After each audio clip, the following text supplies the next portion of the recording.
Yeah. Okay. So, Yeah. so the wisdom of not knowing. I want to put it out to you all. This is a book group, and we want to hear what I want to hear. We all want to hear what everybody else has to say about it, what they think about it, what resonated with them, what you liked, what you didn't like, what you, etc. So please just start the ball rolling. Let's see where we go. We have some amazing women. We are all amazing women. I'm sure you have a lot to say. So please. Can I say something, having not finished the book? Yes. I have a book in my shelf called The Wisdom of No Escape, and it's from an Eastern philosophy. And I think there's a certain shared approach. I can say that when I started this and she said that she would hitchhike and just go wherever they took her, I don't think that was an example of the greatest wisdom necessarily. So there's this balance of being open to receiving anything that's new and unexpected versus being discerning about what's the right thing for you. But I haven't finished the book, so I'll let the people that did take it. So I thought that, and I also didn't finish the book. I thought it was weighty, meaningful, that it was all taken from Torah, at least everything that I read, and the mystical aspects of Torah, the hidden aspects. And because, you know, Torah is what's most important,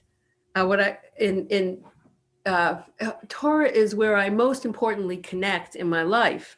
I loved reading that.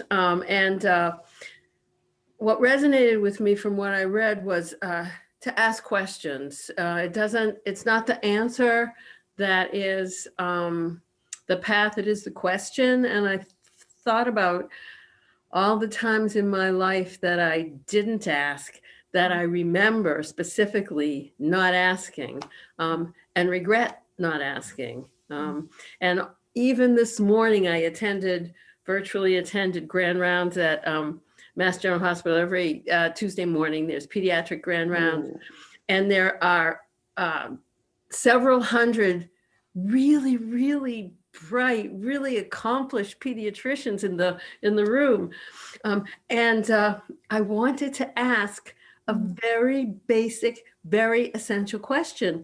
And I felt, I was afraid. And I was thinking about what Estelle said, and I did not ask the question. And the chief of pediatrics actually asked the same question.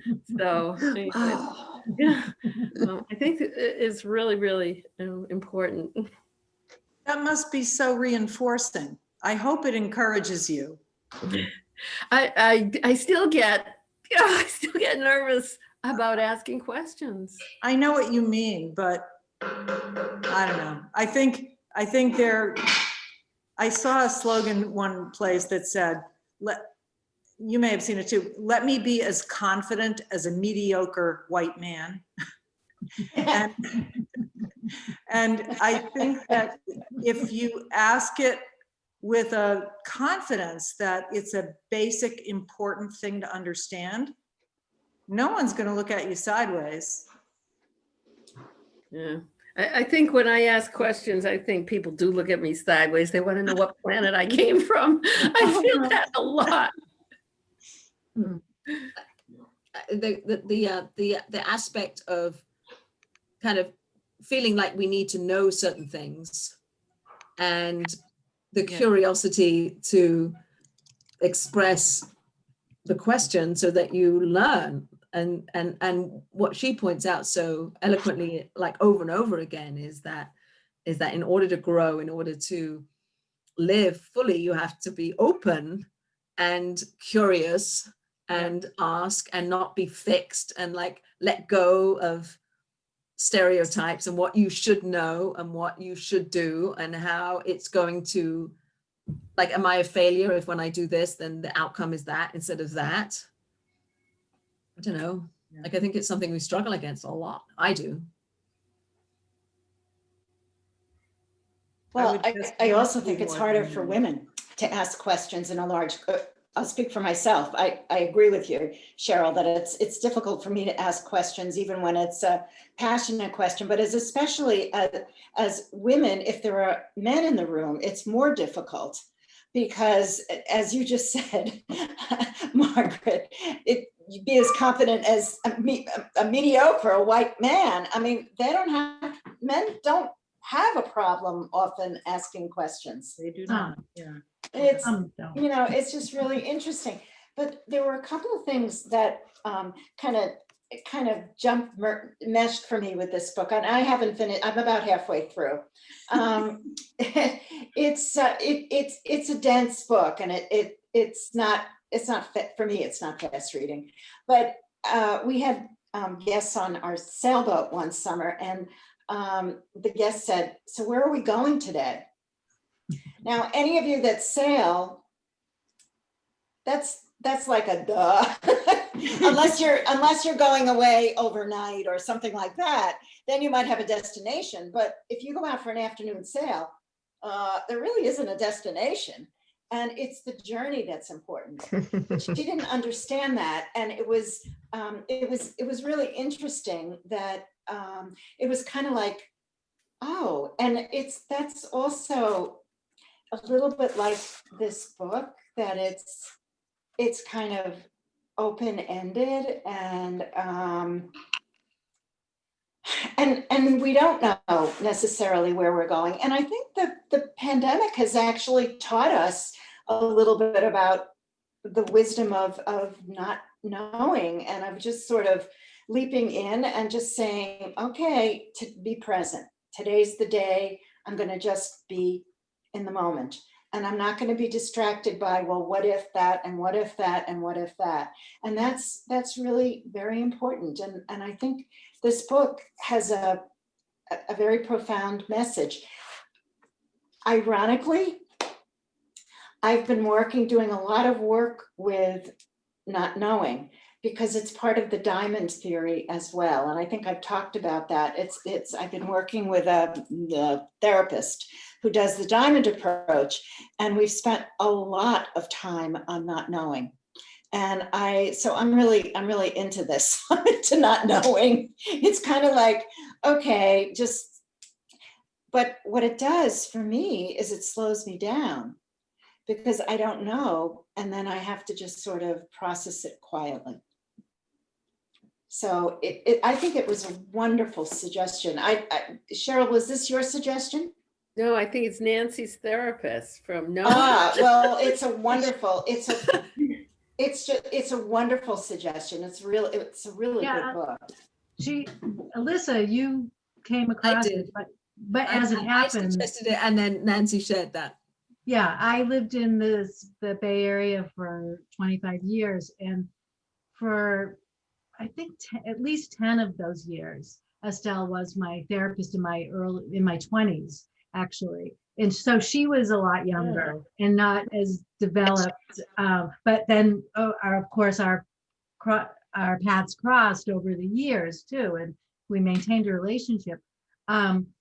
So I was just mentioning to my husband that it's a really interesting thing to read a book. And I had the book before and had read it before and just started reading it again, not remembering most of what it said. But it's an interesting thing to hear somebody's voice, and reading a book of someone that you know is really hearing their voice. But Cheryl, you mentioning about things being based in Torah, that was one of the most compelling things for me, having even as a younger person, and Estelle as a younger therapist. I don't know, we're talking about 40 years ago? Yeah, probably about 40 years ago or 30 something years ago. Because her orientation is so Torah based, in a therapeutic relationship, to work with somebody for whom it was life, it wasn't pathology. you know, talking about issues from having both a biblical frame of reference and then beyond. It's a very wonderful frame of reference to hold and to orient oneself with. Yeah. I had never heard of the author before, and so loved the title and the beginnings of what I read that I went and I got her Sacred Therapy book, the first one. Oh. And you know, and it's really fascinating too. So I haven't gotten all that far in the book that we're supposed to be reading, but I so just, you know, resonated with her background and really, and for me, the not knowing is so profound at this point, you know, not knowing, you know, at what point should I leave the university? At what point should I move to another city? You know, I mean, all the not knowings, and not to mention the COVID that's happening right now and all of that. So it's just, you know, so profound, and to be able to sit in that unknowing is not easy, and it's so productive. So thank you, whoever recommended it. And Nancy, I just have to say one thing, Nancy. I don't know if you remember, but we were at the Summer Institute together. I guess you don't remember. At what's it called? At Smith College. Oh. Maybe it was somebody else, but she sure looked like you. You were not at Smith College? Oh, you mean at no, I don't know. We'll figure it out at some point. You were moving at that time when you were there. Oh, and your husband, right, and all that. And I remember that. But anyway, we didn't know each other that well. I loved the Summer Institute. It was contemplative practices. Anyway, another story. But thank you. For those of you who don't know, Nancy and I went to Jewish summer camp together. So I knew Nancy when we were 14, and then how sweet. Again 40 years later. Oh my gosh. If we could only see each other in person, that would be. And we both look exactly the same. We do. So what I was going to say is, I think this is an incredibly, you know, beneficial philosophy, and I loved having it connected to Torah stories and you know, spiritual teaching. For me, the biggest challenge is not doing it for other people, you know, is focusing on practicing it myself and not trying to project it onto my kids, you know, my adult kids when they're facing an uncertainty. You know, I wish I could, you know, inoculate them so I can just say, oh, isn't this an adventure? Or, you know, just, you know, accept not knowing, and, you know, who knows where it's going to go. Like, it's easy for me to say, but you can't do it for them. So I find that part's challenging.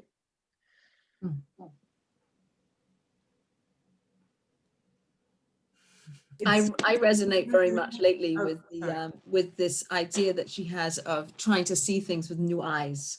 Mm-hmm. So I guess one aspect of not knowing is sitting in the not knowing and like making a plan, and then like not being too invested in how it's going to actually play out. But then there's this other part that she talks about, which is the wonder of the world that we're in, and kind of like being funneled into kind of a, I guess some kind of a box. And then you look like I have little children living in our house, and so they see the world with these like fresh eyes, like the snowstorm, they never saw snow. And all of a sudden you can see the snow in a whole different way than, oh man, it's snowing and it's going to icing it, and all the negativity that you could bring to the snowstorm, and then see the glee and the joy and the wonder of seeing freshly. And how do we do that, you know, in our, you know, stage of life, which most of us are in, to see the world with wonder and curiosity and love, and in the pandemic, even more how important that is to do. So interesting though, too. I'm aware it's funny to have these connections with Estelle, because when her son, who she mentions, Ilan, as an adult male, when he became bar mitzvah, there was the community at large, or many in the community, were invited to his bar mitzvah, and his parsha was Lech Lecha. And I remember being in the back of the room and hearing, and paying attention to Lech Lecha. And she mentions Lech Lecha, she talks about Lech Lecha in there. And that was actually, that morning, that service was a turning point for me. This was in Berkeley. I was living in Berkeley. And it was that day that I really listened to what the Parsha was about. And that's when I made the decision or started the journey, internal journey, to make the decision to move back to New England from California after being there for 25 years. And it was, it's kind of amazing then to hear, and which was definitely one of those, I don't know, I just feel like I'm supposed to be moving back to New England and be closer to my parents for the last chapter of their life. It was like really one of those. And all to say that right now in this, that was like 15 years ago, being in this chapter right now, that was a big not knowing, and I trusted that. And now in this COVID time, and some of you know more so than others, I'm having a harder time with the not knowing, with the everydayness of the not knowing. And I'm not about to make a big physical move, but so there, I guess the point that I'm trying to make is that there are different times that these issues resonate and feel more,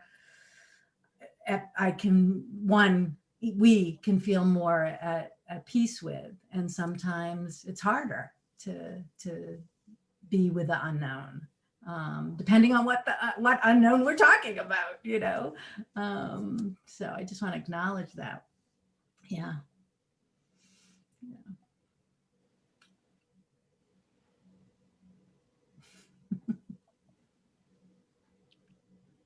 Anybody who hasn't said anything want to chip in what their impressions of the book were, or what they enjoyed about it or didn't enjoy about it? It's okay to not like it. If you're muted, you can unmute yourself. All right, so maybe I'll give Maxine, did you want to say something? Okay. Sorry. It was, I'm a black and white person. So anyone who deals with psychology knows what a black and white personality is. And although the book was good and I learned a lot from it, I didn't like it.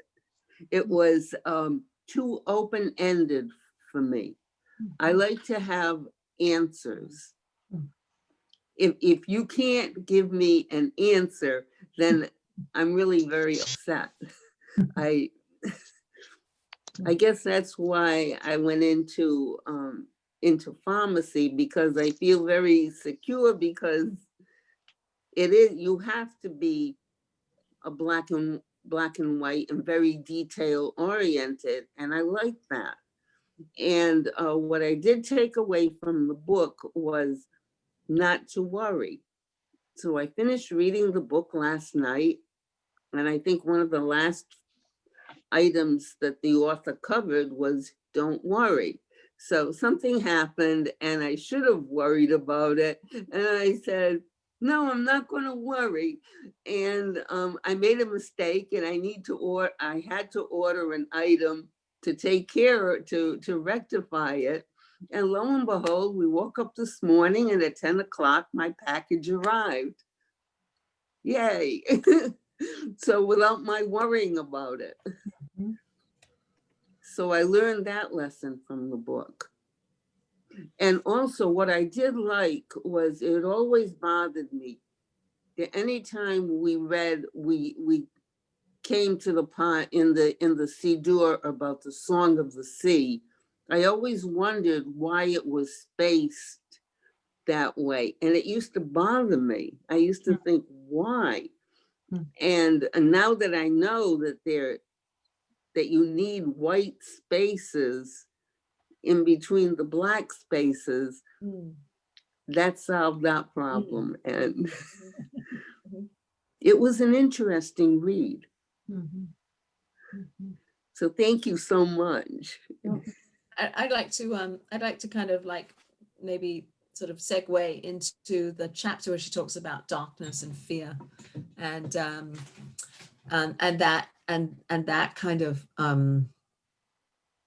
capacity to let life unfold, and to being in the dark, not knowing kind of what will be as life unfolds, and then sort of attaching that to the teachings that she gives over a lot about not knowing God. Like we have no capacity to understand godliness and God and what God is in the world, but we do because we want to, because we need to, because it's too much to not have any concept of godliness or divine energy in the world. And so I wonder like how you might think about, or what you all think about that kind of juxtaposition of not knowing God, of having a sense that there's God in the world, and then these dark times or the fearful times, and then how we manage those, and whether you have anything that you'd like to pontificate about in that realm.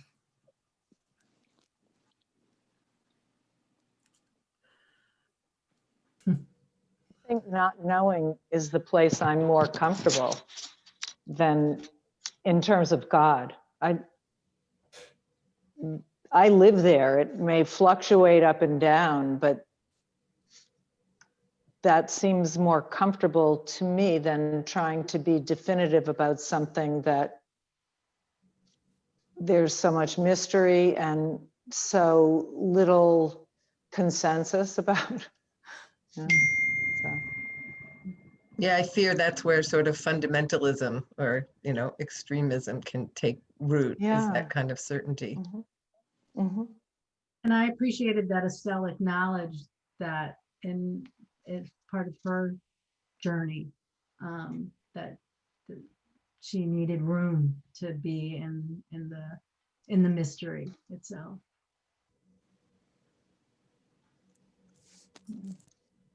She uses this quote, don't glance in the rear view mirror to guide us or to look ahead, that we should be looking ahead, not looking in the mirror back. Except to glance. Did anybody pick that one up or like think anything about that? Rabbi Sachs writes about this week's Torah portion. He says that there's something about letting go of the past in order to be free to live the future. So maybe that's part of this also. Cheryl, you're muted, but you look like you're about to say something really great. No. I think about that often because several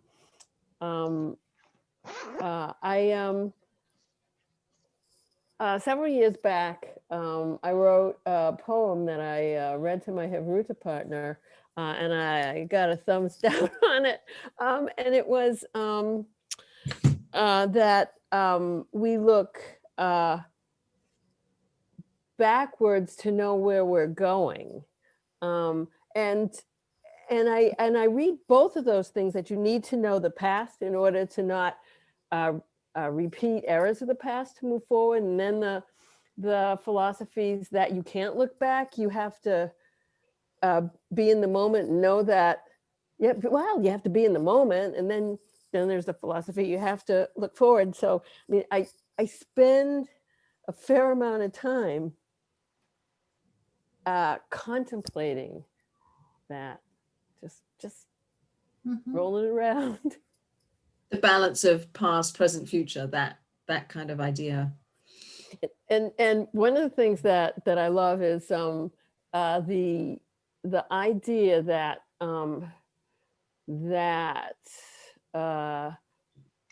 time. This comes from Rabbi Alan Liu from Be Still and Get Going. It may also be in the book about the high holidays, but this is real, and you were totally unprepared or something like that. But it's that time is like a river, and that you can step into that river at any time and be in communication with anything else that is in that river. So that time and space are flowing. So I thought about stepping into the river and having Sarah, my Hebrew name is Sarah, having Sarah in the river with me, because it was all part of the same space. It's sort of like the Talmud, that you can be talking with different people in different time periods. So it's and that we can all access that.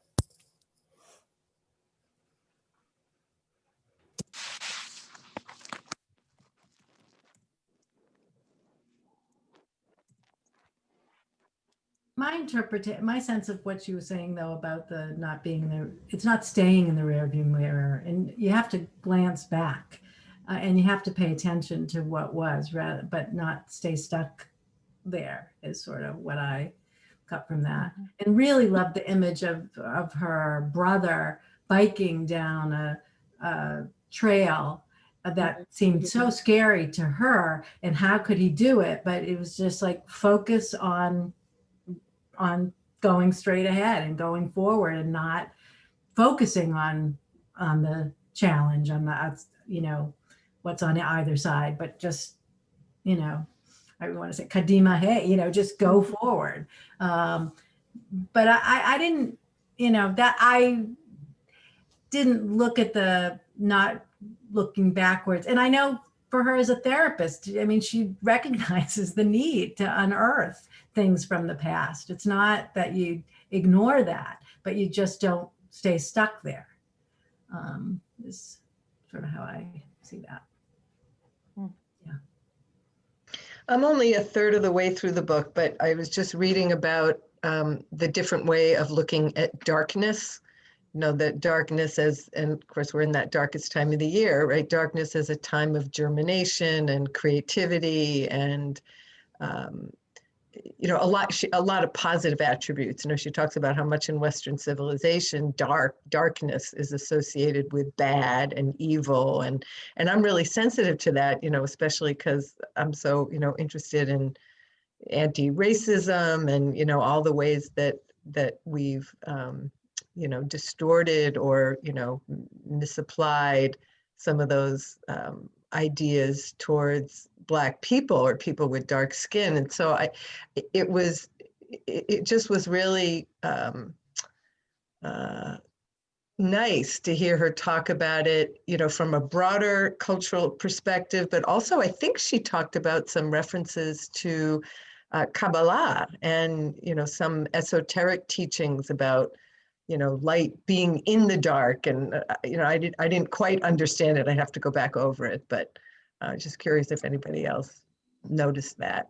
And so much, even in our language, the word Black is often associated with negativity, except for when account books, when numbers are in the black, that's a good thing. But that's about like the only time. So the beautiful thing she said about the darkness is that the world came from darkness, because the first thing that said is it was tohu, whatever, it was darkness upon the earth, and then germination. So yes, yeah. Darkness upon the water. Thank you. Right. But Judy, I read her, maybe I'm just not as sensitive, I know I'm not, more dark than black. Like absence of light, something unknown, something scary, something you can't see, something you don't know what's there, like the dark forces, or the sense of being in the dark, that kind of lack of clarity. Yes. And using that, which I thought was lovely, maybe a bit on this, and using that to dream, to elevate the darkness, use the darkness right, to almost like, I don't know, I've had so many people in my life hit a rock bottom, and get to a place of, the description is darkness, a place where I don't know where I'm going, and the only way is up. Almost like I have to find light. I have to be, the proverbial fly in the bottle is just hitting the walls, and at some point you look up and you see the light and you go towards that somehow. Right. But that capacity to dream, I think, is also part of this conversation of the wisdom of not knowing. Like, we have these dreams, and what do our dreams mean, and do they mean anything? Are they sort of like the pulling away of the curtain so we can kind of let ourselves really imagine things?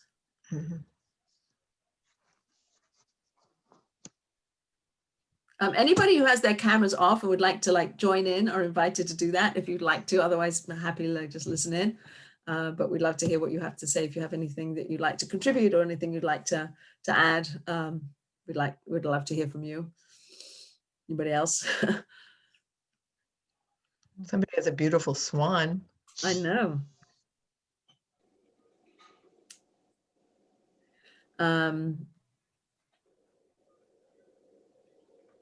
Anybody else have a thread that they want to pick up on? There's a lot here. Otherwise, I'll just keep going.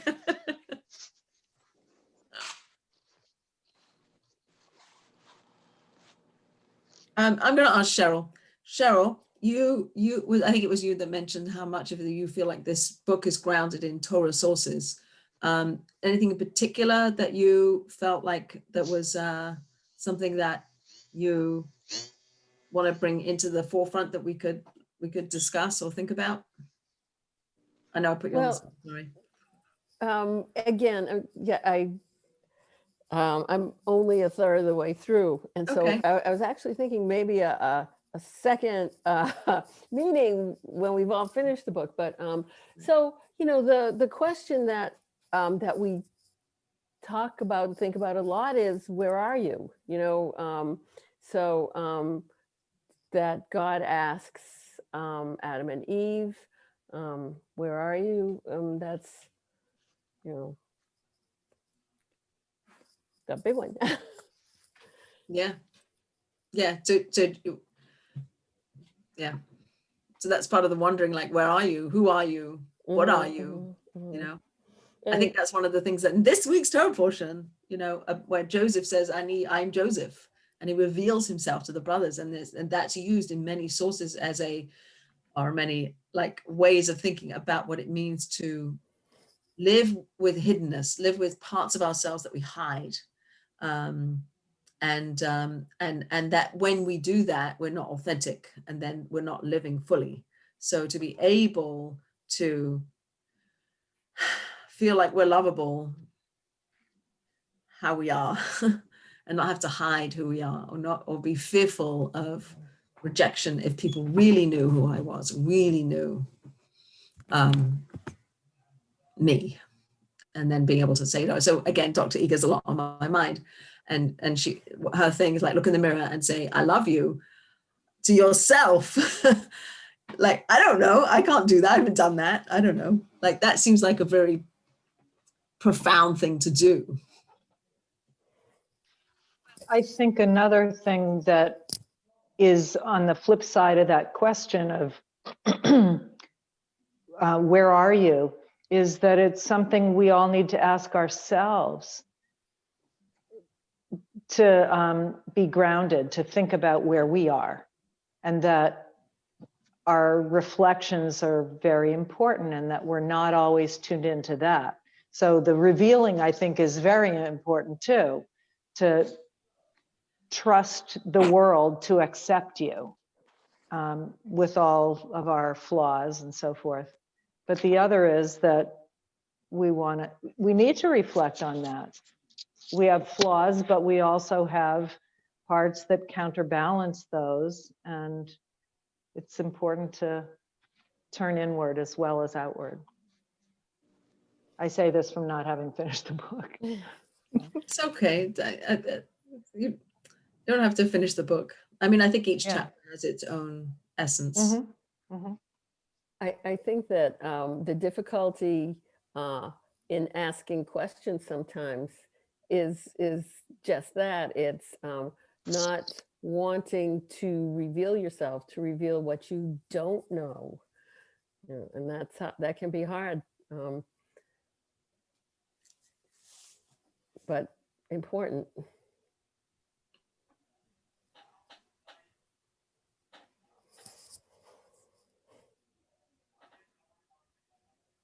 Yeah, I sometimes think that at least the way I was socialized Jewishly, that there's such a high value put on knowledge that I almost feel like it can be made into an idol, you know, that knowing things. And Maxine, what you were saying about wanting to know the answer, you know, that somehow this idea that, you know, if you didn't know the answer, you were deficient in some way.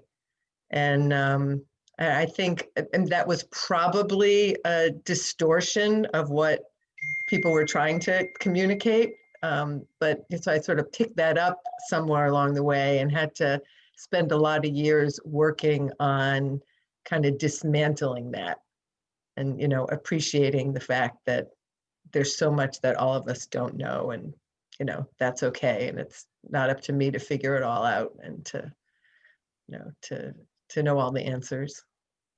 Well, the more you know, the more you don't know, right? Or something. That I could really relate to, exactly, that you know, the wiser you get, the more you know you don't know, and the less certain things are in a lot of ways. And that can be very freeing. And it also, again, can be very challenging, though, to be around people who are very certain. Yeah. Especially when their certainty, you know, seems to be leading them to do things that are harmful to other people. Mm-hmm. Well, I think you're also somebody who has kind of, I guess my little observation is that the picking up of the experiential world, you know, you can have it all up here, or you can have something all up here, but then it makes you feel safe because you have all this information. Right. But you know, there are so many people in the ivory towers, but are they experiencing? Are they having these moments of devekut, of connections, Hashem or God, and you know, having those moments? And I think that's what she's talking about. Like when you don't know, then you can free yourself to have an experience and go in and out and up and down, and and it all becomes ein od milvado, it all becomes oneness. Right. And I think, Bonnie, you're kind of also, what I know about you is like that's also something that's happening in your life, where you're able to kind of like take it out of the mind and put it into the experience and put it into the soul. And I think that we need that also, probably just as much as we need the intellectual understanding of things. That the intellectual Oh, I'm sorry. Go ahead, Bonnie. I was just that the intellectual understanding is incomplete without the connection to the divine. Joni, your turn. Okay. I I was, and I also, as I said, only read a part, but another part in there that I did read was on silence, which I deeply resonate with, and have always felt that in terms of speaking, for example, it's a mastery point of speaking, because so few of us actually engage with silence. And that there is such exquisiteness and beauty in the silence. And that, you know, she speaks to, I think, a bit of healing occurs in the silence. And in this time, you know, of COVID, I noticed that I've kind of developed a deeper appreciation of silence. I just thought I would add that. Can you speak more to that? Which part of The it? part of your experience during COVID. And well, I think, you know, from a few different ways, Nancy. One is that I'm alone more. So it's like I thought, well, how am I going to use this time? And so part of it, and I also lost my mother in June. And so, you know, it's been an opportunity to, instead of run from how I'm feeling, which is an easier path for me to do other things other than feel my feelings, is to actually just be quiet. And that I found that even in Shiva, that what was so, and Elissa, you're fabulous at that to present somebody who's in pain in silence is just such a feeling of love and community that I felt like that's a place that I wanted to deepen as well, from my students, for my kid, you know, my sons, for, you know, whoever I'm in relationship with. I guess it just kind of highlighted it more. And the silence is a place for that I've touched on throughout my life in different ways.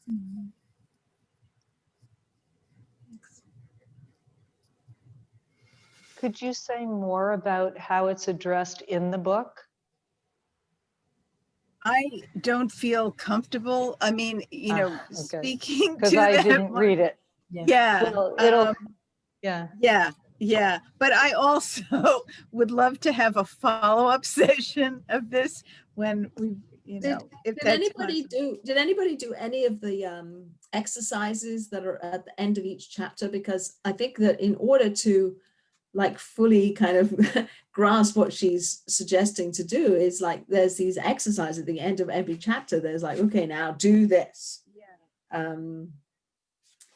So I don't know if anybody did or didn't, but they seem like good things to do.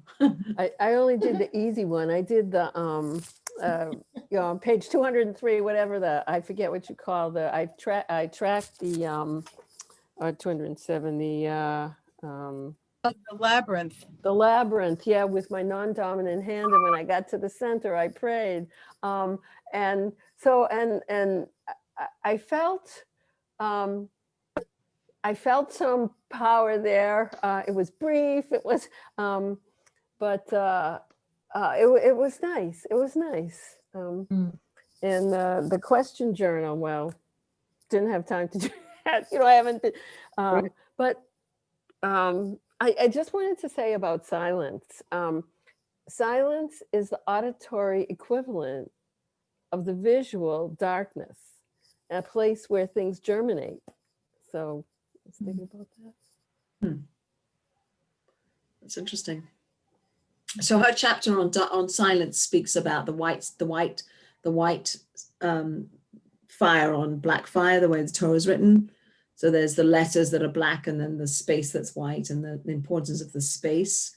And also there's a section on the silence of confronting unspeakable loss. There's that. And then she suggests actually going on a silent retreat, like to stop talk, a word fast, like stop, don't talk for a whole day, and don't write and don't read, don't do anything that's speech oriented, like do things like gardening and walking and things that don't involve thinking, like kind of move yourself into a different domain, because we're so used to language and thinking and all of that, and to try to kind of move us into a different place. So I was hoping, Elissa, that we could have some kind of accountability either between Estelle's book or Dr. Eager's, because you know, there was so many great things to do in the gift as well. I thought, wow, you know, it's just right, so right, and people actually do them. You know? Yeah. I have a friend, she does everything that a book tells her to do. She does all those things. It's like, wow. Like she's growing in leaps and bounds, you know. See what happens when within you, as you sink into your experience of not knowing and not thinking, When you find yourself drifting into thoughts about the past or future, simply label the activity as thinking and bring your awareness back to the present moment, paying attention to the task and sensations at hand. Sounds like a good thing to do. That is meditation. That is meditation, right? So the value of meditation. Yeah, I've been trying whenever possible to do the daily sits with the Institute of Jewish Spirituality. And one thing I learned in being very still in my kitchen in this space, if I'm really quiet, I have 2 clocks here and they have a conversation with one another, a rhythmic conversation back and forth. And it's kind of like, okay, I'm going to just be silent and listen to the clocks. It's really, I never noticed it before. They don't beat at the same time. They don't tick at the same time. What does that presentness do? What is it? I'm just going to push you a little bit more. Like, I'm such a doer that that seems okay. Well, that sounds nice, but like, I need you to help me more understand what that does. Well, I'm a doer also. And this time has really slowed me down. And I can go almost a whole day now without speaking or being very quiet. And I find it almost difficult. I just read something in the paper about kids losing their capacity to socialize with other kids because of the isolation during the pandemic. And I don't know that I would go that far with myself, but the silence, it's like just going, just releasing the breath and just listening to, which I've never done before, sitting still quietly by myself and listening to just being still, and whatever comes, accepting whatever noises there are or not, and just letting it okay, clock's ticking, and just let it go. And it's very common.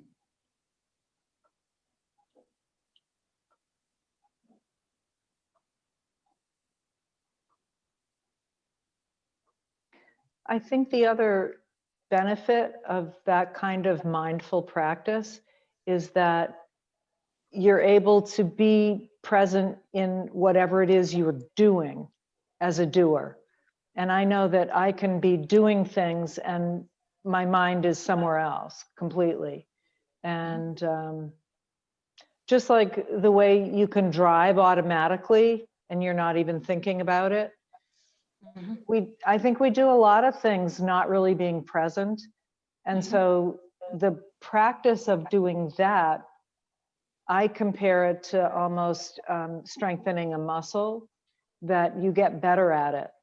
And it's important not just for being there for what you're doing, but being there for other people, that you're actually focused and listening, which is hard to do. And where I thought you were going to go with the children example, which, there's a lot of harm being done to kids who haven't had the experiences that you did learning how to socialize, but also they don't have the same attention spans because of the kind of digital experience that they were born into, that's much more rapid fire and less continuous attention.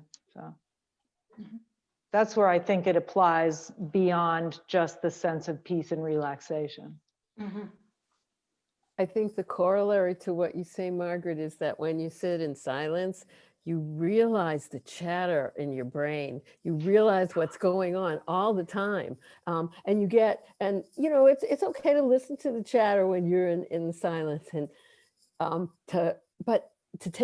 that as a perspective and bring that into your everyday, and as you learn to quiet it in meditation, you can also learn to quiet it in your daily life. Yeah.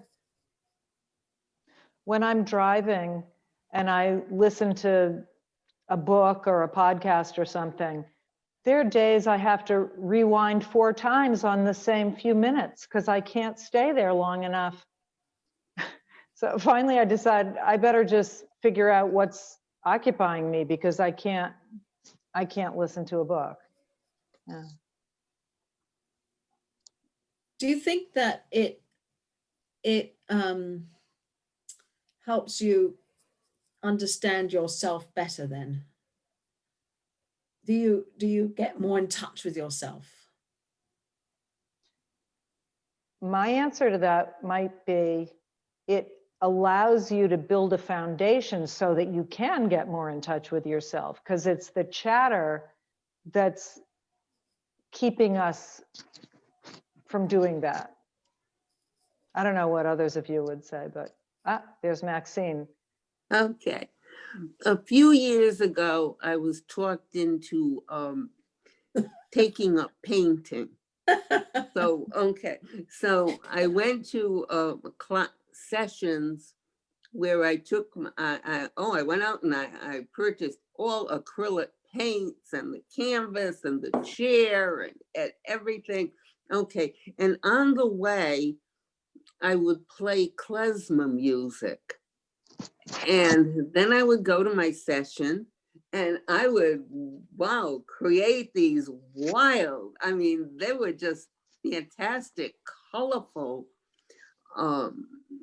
artistic work that when we did have displays, my work was the colorful one, the most colorful, but I always enjoyed, the best part was the half-hour drive when I listened to klezmer music, and I loved it. And that's how, that to me, I have difficulty with meditation. I tried it for 10 years and I sat there and I said, oh, this really isn't working for me. And I think I was in a session one time with Rabbi Kampa, with Alvin, and he said to me, that's not working for you. And it wasn't, because it's, you don't do anything. You just sit there and you're supposed to empty your mind and do all of these things. But it sounds like the music does that for you. So you found a way and get that to that meditative place without silence. That did the same thing. Yeah. And Thank you. I think it's important distinction that it's not to empty your mind, it's to quiet your mind. And I think those are two different things. Mm-hmm. Mm-hmm. Yeah.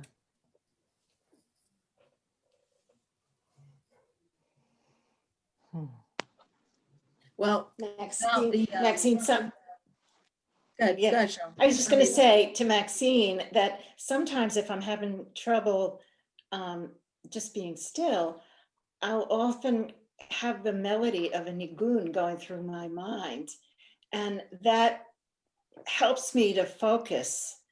And the problem is, once I get the melody going, I can wake up sometimes in the morning and have a melody going through my mind, and it'll just stay with me all day long. But I find it very calming. It's kind of like, oh, that's my friend, this melody, this whatever that's going through. And it's quite lovely. So it's similar to your klezmer music.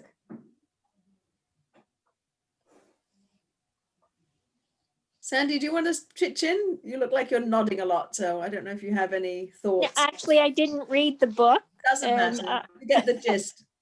No, thank you. I know I have nothing to comment at this point. Thank you. All right. Not even on the uninformed things that those of us that also didn't finish the book. They seem in some sense like themes or topics that are kind of universal, of being self-aware, of being focused, of being open to new experiences and taking risks and all that stuff. When when Judy Kaye was on the call and she was talking about getting her kids, wanting that urge to get her kids to be comfortable with not knowing, I began to wonder whether there are certain phases of life, like the young age of your grandchildren and the age that we are, that give us a kind of security that we can take some chances, that when it's really real and you're crafting your direction in your life for the first time, it's harder. I don't know. Well, it might be harder if you feel like there's a set destination, but I think that's the whole point. Like, if there isn't a destination, and if you just say, look, I'm going to do what makes me, what I'm excited about or passionate about, or that's what my mother said to me, do what you're passionate about. That's what you should be doing, right? Instead of going to. I agree with you. Yeah. So, but when I applied to college, I didn't have to know what I was going to focus on. And these days, it's so much earlier that they're supposed to say what their major is going to be and all of this stuff. I think there's so much more pressure on them. And I don't know. But maybe maybe all of that is important, not just for us, and we're kind of like all like a similar state. No, I'm not saying it's not important. I'm saying we have the luxury of being able to immerse ourselves more freely in it because there's less at stake, because we're not deciding on the path of our lives. We did that. And your little ones they're not there yet. That's what I'm imagining, that young adults have a lot more at stake and it feels riskier. I don't know. Yeah. Well, I think the influence of the social media and the internet also kind of like prevents you from seeing people and the world around you, and right, et cetera. So we're so in our devices that we are losing the sense of lots of senses. Lots. And the way people curate their presentation on social media, that it's really, it creates this downward comparison of, oh, they're all perfect. Look at them. They all look happy. They're all having great vacations. And it's only a snapshot that they choose to show. And it's maybe just a tip of a less happy iceberg. And it's difficult, you know. Well, that's why I was wondering whether this meditation and this silence and this and this and this and this can get one to a place of equanimity inside. So it's not about anything else, right? Actually, on some level, it really is about like peace and oneness and wholeness of you, the individual, and then maybe, you know, the oneness of God and all of that, and being connected like that. But the people, like Dr. Ego is it she that says, like, you're born alone and you die alone. Like, this is the relationship that you have with yourself. So take it seriously. Yeah. The other piece, I guess, in reading Dr. Eger and hearing her about, you know, that you have to heal your past. Right. You know, so there's that, you have to heal the past versus maybe, you know, take a look at the past, but keep moving forward. You know, that's sort of an interesting thing both to hold. There was something, and I was trying to thumb through my Kindle to find in the book where Estelle also talked about, and I did not finish, by the way, though I had years ago when it first came out, I guess, but about other people, about connecting to other people. So it's not, so and trusting, learning to trust other people and to acknowledge the need for other people, which I really resonated to as an important piece of the process. And I was trying to find out where in which chapter she really talked about that, but there is this sense of it's just that whole point of trust and making that we make assumptions of that we can't share. I guess it was in the part about asking questions of people too. I don't know exactly. Maybe it's in her chapter about love. I think it's in her Oh, chapter. maybe it about was love. about love. Okay. And being open to the not knowing. And that feels very important to me. And taking risks about being known and seen, and asking and learning about other people, asking questions about other people. So, and not having a prejudged sense of what who the person is. That was really big. She says, yeah, go ahead. No, go ahead. I'm going to quote this, that that no matter how hard we try to understand the other, there's always a gap. No one completely enter the head or heart of another. But I would add to that, I don't think you can even know yourself. Right. We spend a lifetime trying, or avoiding. Right. Yeah. Distracting. Yep. And it changes. And, she's talking about her partnership with her husband, and, she's never, him bringing out her silly self, that she, discovering that, and then also her most angry self, then, the positive and the negative, and the, or the, less seen parts of self. Right. And making assumptions even in that intimate relationship of what the response is going to be and the belief is going to be, and needing to challenge that, right. Not so easy. Like we might spend a whole lifetime putting up barriers so we don't see ourselves, or we don't see other people. And then we learn in our later years, we're supposed to not do that. Pull off the mask. You're good enough.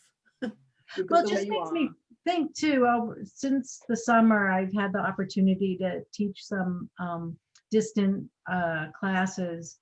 I'm sad that it's over for now, but with the intergenerational classes with teens and people who are our age, who aren't related. So that it's a different kind of intergenerational experience that some have, but and we used art as a tool, but not exclusively. And it was a real opportunity for people to get to know themselves better and to know each other better. And so, but it strikes me what you're saying, Margaret. I mean, there's a real difference in life experiences, and that's what it struck me. The first time I did it in the summer, the first group I had, like suddenly I realized that I was an older adult, and there were no millennial, there was nobody in between me and the teens, except for the college student who was helping to do the technical stuff. And just that experience of sharing wisdom and experience and looking at the same topics, but from different perspectives, it was wonderful. And those of us who were older learned so much from the younger people. It wasn't a one-way street at all. And I guess I'm just going to put that out there because I am trying to, in the beginning of a conversation with one of the rabbis, the local rabbis, to see about creating something like that, this locally. This I was doing with folks in New York, actually, through an organization called The Roach. But with us, Core Connect.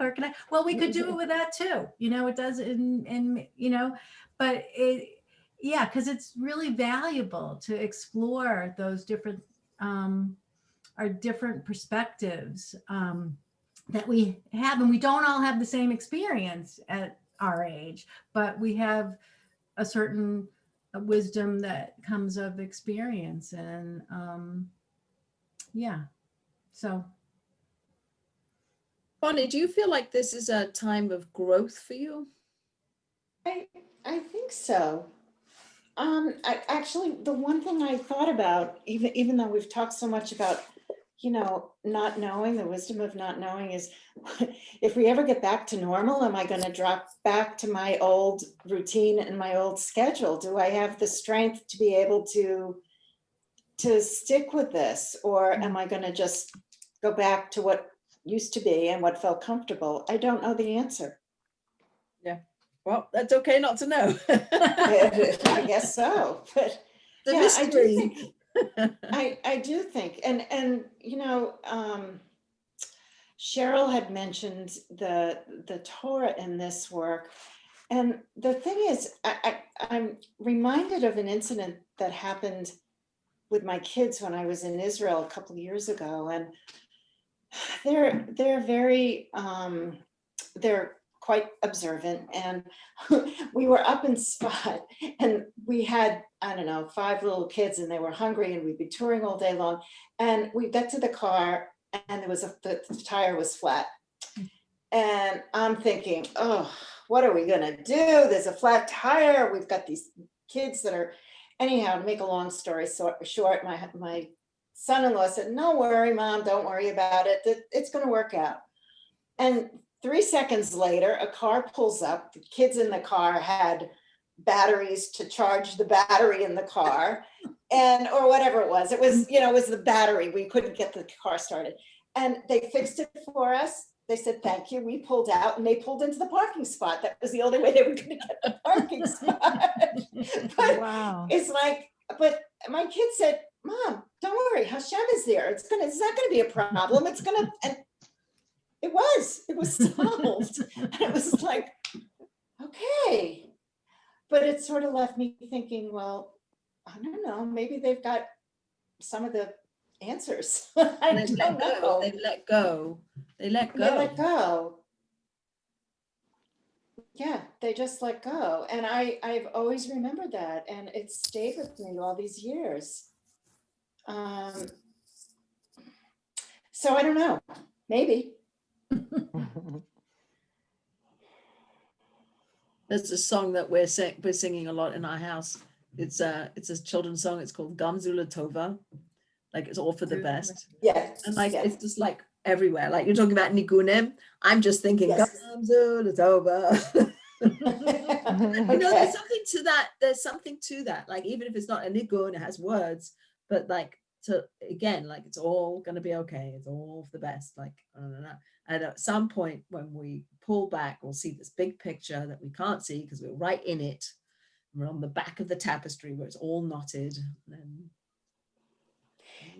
I listened to a program on the Vilna ghetto yesterday through JTS. And the thing that was shocking to me that I had not heard before was that instead, when they were able to sneak someone out of the ghetto, you would have thought that they would have tried to get food, but that's not what happened. They had a whole group of individuals that snuck themselves out of the ghetto to safeguard Jewish texts for the future and for the future generations. And they hid them. There were non-Jewish people outside of the ghetto that hid those texts. And this enormous trove of Judaica was located. And then there was an additional problem. It ended up in Russia. And that was another problem because then they had to rescue the books from Russia to get it back. But the vision that even if we don't live, we don't survive, we will have saved a heritage for future generations. And I thought that was such a profound statement. yeah. Maxine, sound like you wanted to add in something. Yeah, that's part of, I believe they call it the paper brigade, and that became part of YIVO, that they rescued they rescued the books and literature and brought them after the opening of the Soviet Union. Then they were able to bring them to New York. But that's part of that same group, and that's phenomenal. It is. It And is. otherwise, It's an that was amazing part of the story. Lithuanian culture that would have been lost. 1 second. We're gonna wrap it up. We're gonna wrap it up. I have one Yeah, more. I have to go I have one too, more yeah. quick story. Okay. Um, Oh, because- can we do this again? This is ongoing. I wanted to say something. I really want to say this. So there's a story about in the camps where there was this man who had a sitter, and he sort of sucked it into the barrack, whatever, and then people would line up, and he would give them a turn with the sitter, but he made them give them bread in exchange for using the sitter. So there was a man that survived the Holocaust, and he said, "I'm so turned off from religion because there was this man, and he would make the inmates give him bread in order to use the sitter, and I'm like turned off and no. And the man he was talking to said, well, on the other hand, look what people did to have 3 minutes with the sitter. They gave up their bread to use the sitter, right? So you're like, it's how you frame it was also very interesting. That was an interesting story because you're focused on the egregious nature of this man charging to use the sitter. On the other hand, the people that would sacrifice their bread to do that speaks to the desire for something transcendent and the desire for something bigger than what's happening to you right now, and then connecting to something bigger than you right now. So I think we all have that need to somehow access. Like I'm sort of thinking, going back to the meditation, that if you quieten everything down, that you have greater access to your soul, whatever that means. Like somehow you can know your own soul in a different way. Like I don't even know what I'm talking about, but that sounds like something good to do, Maxine. Like you're doing something because you're kind of paring things away to get in touch with you. So that is doing something. Okay. All right. So thank you all for coming. Thank you. Come to Zoom, come to everything all the time. Thank you. Thank you. Have a good night, everybody. Bye-bye. Thank you. Bye-bye. Good night.